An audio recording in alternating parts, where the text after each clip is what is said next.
The UN event was his original reason for coming to the U.S., and many experts believe that speech could be the most important of his trip. Kim Lawton takes a look at the unique role the Pope and the Vatican play on the world stage. Soviet leader Joseph Stalin was once questioned about the influence of the Vatican.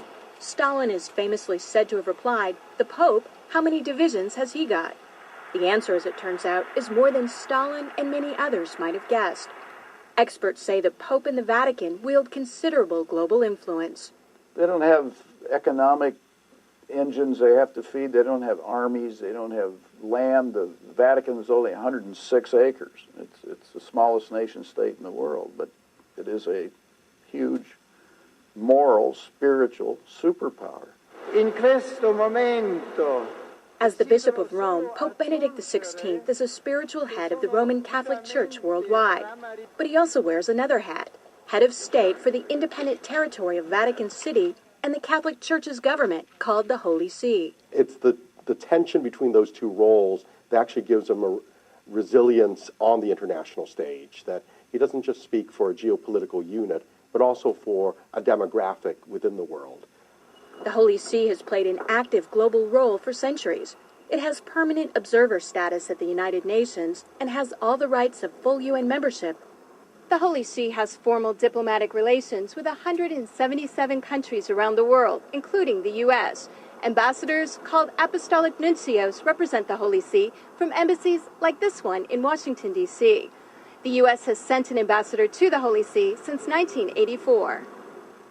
The current U.S. ambassador at the Vatican is Harvard law professor Marianne Glendon, who took up her post in February. James Nicholson held the position from 2001 to 2005. I always said I practiced moral diplomacy. During the more than 25 years of his pontificate, John Paul II dramatically raised the profile of the papacy on the international level and played a key role on many fronts, such as helping to bring down communism in Eastern Europe. Throughout his extensive travels, he was a vigorous global voice. Benedict has continued that advocacy, which experts say reflects foundational Catholic beliefs. But times have changed since John Paul became Pope. We don't have the Soviet Union anymore. What we have is the problems in the Middle East, which is where Pope Benedict has been directing his attention. The personalities have also changed. Whereas John Paul, if you look at the entire pontificate, was very much outwardly oriented toward the church and the world. But Benedict again generated controversy in the Islamic world on the Saturday before Easter, when he baptized a prominent Muslim journalist at a service in St. Peter's Basilica. He's also been quietly working to establish relations, something that was not possible during the last papacy, largely because of John Paul's role in the fall of communism in Poland. The Chinese obviously didn't want John Paul II running around China doing the same thing. Most of the time, in places around the world, Vatican diplomats work outside the spotlight, where experts say they often have an advantage.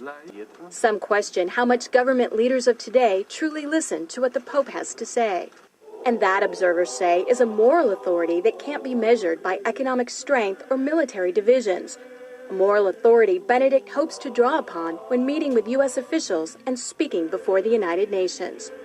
I'm Kim Lawton in Washington. A lot of good Christians in Roman Catholic Church, notice Catholic Church, but unfortunate because they don't understand the history of their church. During Dark Ages, Constantine was the one who united his own people, them pagans, to Catholic Church.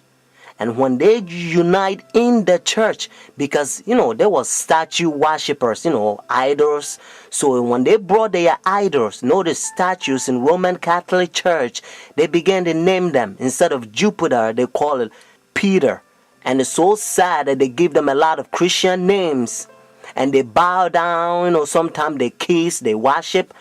But to change the name, that doesn't mean the idol is changed. Friends, so when they take leadership in the church during Dark Ages, they change rules in the church and they come up with a lot of traditions because they can't go by Bible rules. Because like I said, there was pagans. According to Ten Commandments, you don't have to bow down images.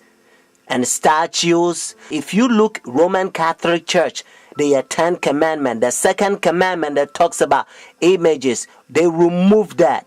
And then the 10th commandment, they spread. One of them that they also did, they persecute a lot of Christians that they protest against their paganism and their traditions. Protestants, Sunday churches, they persecute them, a lot of them. So that's why their forefathers, they ran from persecution and they came to United States and they find free land. So now we're going to go to Revelation chapter 13 and you're going to learn a beautiful Bible prophecy. Revelation chapter 13 has two beasts. Notice the first beast is Roman Catholic Church. And then the second beast is United States. Verse 11 and 18, they unite with Roman Catholic Church. Let's find out who gave the power to Roman Catholic Church. Notice Revelation chapter 13 verse 4. So they worship the dragon who gave authority to the beast. And they worship the beast, saying, who's like the beast, who is able to make war with him. Friends, according to Revelation chapter 13, we know that the dragon gave the authority, the power to this beast. And according to Revelation chapter 12 verse 9, the Bible helps us to understand that the dragon is the old serpent called the devil and Satan. Notice what it says in verse 11 and 12. Notice the same chapter, Revelation chapter 13. Then I saw another beast coming out of the earth, and he had two horns like a lamb, and spoke like dragon. And he exercised all the authority from the first beast in his presence, and caused the earth and those who dwell in it to worship the first beast, whose deadly wound was healed. Just in case if you're thinking about any country, they don't fit. Whether it's China, India, Iraq, or Africa, they don't fit. That's what it says in verse 12. He exercised all the authority, notice, from the first beast, Roman Catholic Church, because when they ran from persecution, they came over here. They don't want to have anything to do with Roman Catholic Church because they used to persecute them, friends. That's what it says. And again, I want you to get this so that you will know that it's the United States. Verse 12, he exercised all the authority from the first beast. But unfortunately, the same verse 12 says, and caused the earth and those who dwell in it to worship the first beast, whose deadly wound was healed. So United States is going to cause the whole world to worship Roman Catholic Church. And that's why now they already have pagan sun worship day, Sunday worship, the Roman Catholic Church. They change God's holy Sabbath from Saturday to their pagan sun worship day, Sunday worship. So whenever they enforce the law, friends, if you think, well, because I'm not going to buy, I'm not going to sell, and the things is going to be hard, and you don't believe in God, and you doubt his power, if you doubt God who created you, the one who hold your breath, and if you doubt his power, and if you go by the pagan sun worship day, behind the scene is the devil that wants you to worship him, at that time probation will close. Your decision is made. You will be doomed.